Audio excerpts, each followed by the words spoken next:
Korang malu nak pergi gym, malas nak pergi gym, malas nak drive pergi gym, nak workout sendiri dekat rumah. Hari ini saya akan berkongsi dengan korang cara korang boleh workout sendiri dekat rumah. Korang sendiri yang akan buat rutin sendiri. Macam mana? Jom.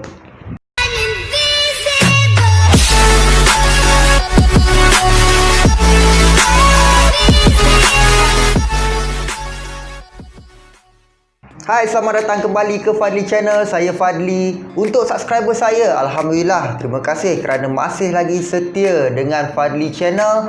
Dan kepada yang baru lagi terjumpa channel ni, saya nak ucapkan selamat datang. Di mana seandai kata korang berminat, suka dengan aktiviti-aktiviti kecergasan, channel ini bermanfaat untuk korang.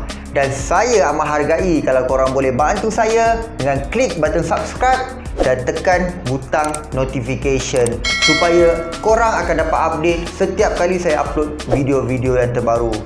Jadi topik kita pada hari ini adalah cara workout di rumah untuk yang baru bermula dalam aktiviti-aktiviti fitness. Jadi kepada korang yang baru lagi nak bersenam, baru berjinak-jinak dengan aktiviti-aktiviti kecergasan, baru tergerak hati nak lose weight tapi segan pula, ada masalah pula nak pergi gym, mungkin masalah segan, tak tahu nak buat apa ke, ataupun kalau pergi gym mesti nak angkat besi-besi, tak tahu pula nak buat benda tu. Kita cuma tahu latihan-latihan asas je.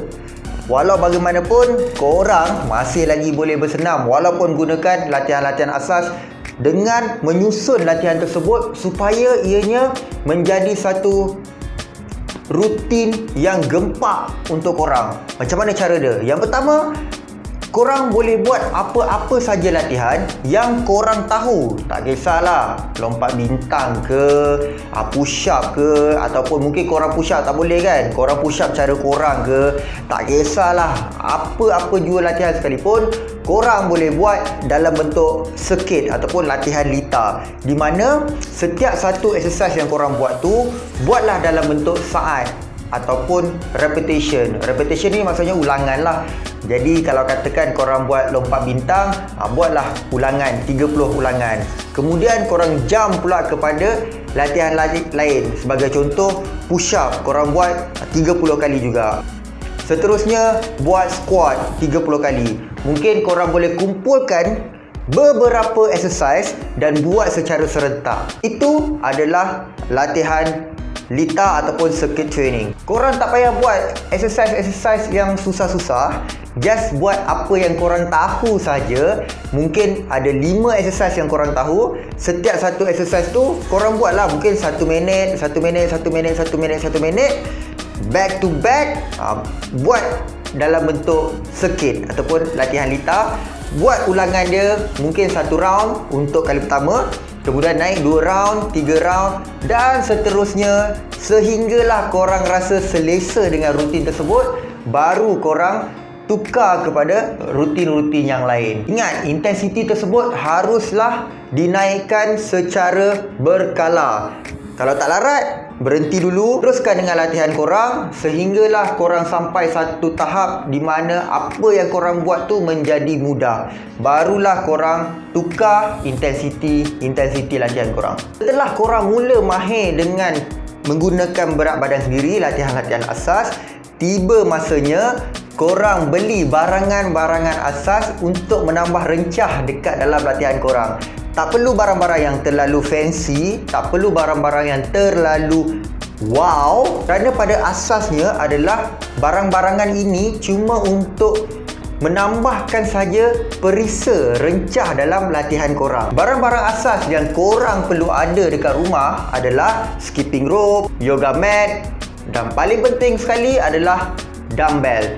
Tak perlu yang berat-berat, cukup sekadar ada saja. Dan saya nasihatkan, seandai kata korang nak beli dumbbell, belilah dumbbell yang kita boleh tukar-tukar berat dia. Jangan beli dumbbell yang satu ketul. Cuba cari yang kita boleh tukar 2.5, 5 kilo dan seterusnya. Makin lama makin berat ataupun makin lama makin ringan. Yang korang boleh tukar-tukar lah, yang portable punya. So yang itu, kalau contoh korang dah biasa dengan bebanan tersebut, korang boleh tukar bebanan tersebut, sama ada nak pergi berat ataupun nak pergi ringan. Tapi kalau korang beli yang fix, korang tak boleh nak tukar. Jadi susah untuk korang increase intensity latihan korang. Tapi dumbbell sangat-sangat penting ketika korang buat latihan sendiri di rumah. Cuba dapatkan dumbbell dan cuba tambah barangan-barangan tersebut supaya lebih banyak, lebih meriah bila korang dah mahir. Bolehlah beli battling rope ke, TRX ke, resistance band ke, apa-apalah. Bila korang dah mahir, mungkin boleh jadi mini gym dekat rumah. Dan yang menariknya, korang tak perlu keluar dah pergi gym. Dekat rumah sendiri pun dah boleh bersenam, pun dah boleh lose weight dah. Buat latihan awal-awal boleh membantu korang untuk lebih fokus dekat dalam latihan korang. Korang jangan risau. Dalam latihan tak ada yang betul, tak ada yang salah. Jadi cuba buat apa yang korang tahu.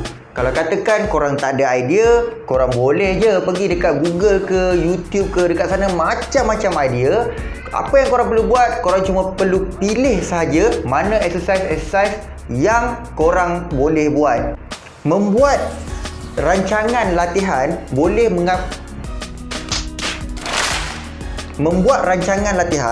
boleh membuatkan kita lebih fokus untuk habiskan latihan tersebut.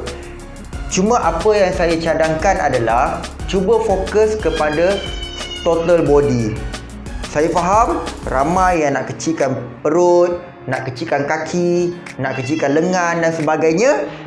Tapi total body workout mampu memberi korang lebih daripada itu. Saya akan bincangkan berkenaan dengan spot reduction di video akan datang. Ada di antara penonton-penonton video ni mungkin mempunyai masalah badan yang terlalu besar dan kurang bersenam ketika awal usia. Dan ketika korang tonton video ni, mungkin korang ada masalah perbatasan pergerakan. Ada latihan-latihan yang korang tak boleh nak buat. Jadi, apa yang korang perlu buat adalah korang tengok badan sendiri, follow apa yang korang mampu.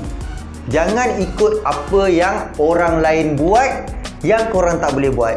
Ini akan mengakibatkan kecederaan dan yang paling mustahil sekali, bila korang tak dapat nak buat latihan tersebut, korang akan jadi demotivated. Ini akan menyebabkan korang berhenti di tengah jalan. Maksud saya berhenti di dalam latihan korang lah, bukanlah berhenti dekat tengah jalan, kena langgar nanti. Dan sekiranya korang masih baru mempunyai masalah pergerakan, perbatasan pergerakan, cuba elakkan lompatan ataupun pusingan. Cuba dapatkan lompatan-lompatan ringan dulu, seperti lompat bintang ke, ataupun mungkin kita akan buat high knee. So itu adalah latihan-latihan lompatan yang impact dia sangat-sangat minimal. Jadi korang boleh cuba dengan yang itu dulu. Seandainya kata tak boleh, tak payah buat yang itu, buat yang lebih mudah. Korang jangan pandang rendah kepada latihan-latihan asas ya. Saya nasihatkan jangan pandang rendah kepada latihan-latihan asas, kerana jika dibuat dengan betul, korang akan dapat efek yang lebih banyak daripada latihan-latihan yang korang tengok dekat dalam video-video YouTube kat mana-mana social media. Ingat tu, jangan pandang rendah terhadap latihan. Untuk latihan-latihan macam ni, korang kena buat sepenuh hati. Fokus dekat latihan tersebut. Itu latihan korang. Anggap itu sebagai satu task, satu kerja yang perlu dibuat seikhlas hati dan konsisten. Saya yakin korang akan dapat result daripada latihan-latihan asas saja di rumah. Asalkan korang follow apa tips yang saya berikan ni. Jika korang bersenam di rumah, carilah kawasan yang lapang, yang sesuai untuk korang bersenam. Jangan kawasan yang terlampau sempit ataupun terlampau banyak barang-barang di sekeliling. Bukan apa, takut nanti mengganggu kepada barang-barang tersebut, mengganggu kepada pergerakan korang. Jadi, cuba cari kawasan yang lebih lapang. Tapi kalau katakan rumah kecil ataupun rumah yang flat, macam rumah saya, rumah kecil, rumah flat, susah untuk kita bersenam di rumah. Jadi turunlah pergi ke taman ke, ataupun kawasan lapang. So korang boleh bersenam dekat situ. Kalau korang malu, korang pergi jauh sikit daripada orang dan buat rutin korang, fokus dekat rutin korang. pedulikan apa orang kata. Yang penting korang buat. Jadi sekarang korang pun dah tahu macam mana nak bersenam di rumah, apa peralatan-peralatan yang korang perlukan, macam mana korang nak design program sendiri. Seterusnya adalah korang cuma perlu konsisten dengan apa yang korang buat. Lakukan latihan ini setiap hari supaya korang lebih mahir dekat dalam latihan tersebut. Ambil sedikit masa, luangkan sedikit masa untuk kecergasan kesihatan diri sendiri. Kerana jika korang tak jaga kesihatan kecergasan diri sendiri, orang lain takkan jagakan untuk korang. Jadi saya harap info-info yang saya berikan ini bermanfaat untuk korang, dan saya hargai kalau korang boleh bantu saya dengan klik button subscribe dan tekan butang notification biar saya lebih bersemangat untuk sampaikan info-info yang menarik untuk korang. Sehingga berjumpa lagi di video-video akan datang. Nama saya Fadli. Bye-bye.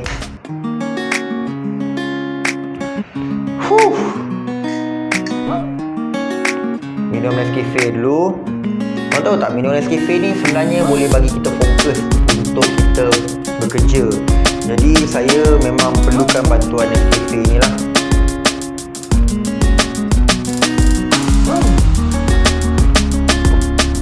Ingat tu, buat latihan tersebut.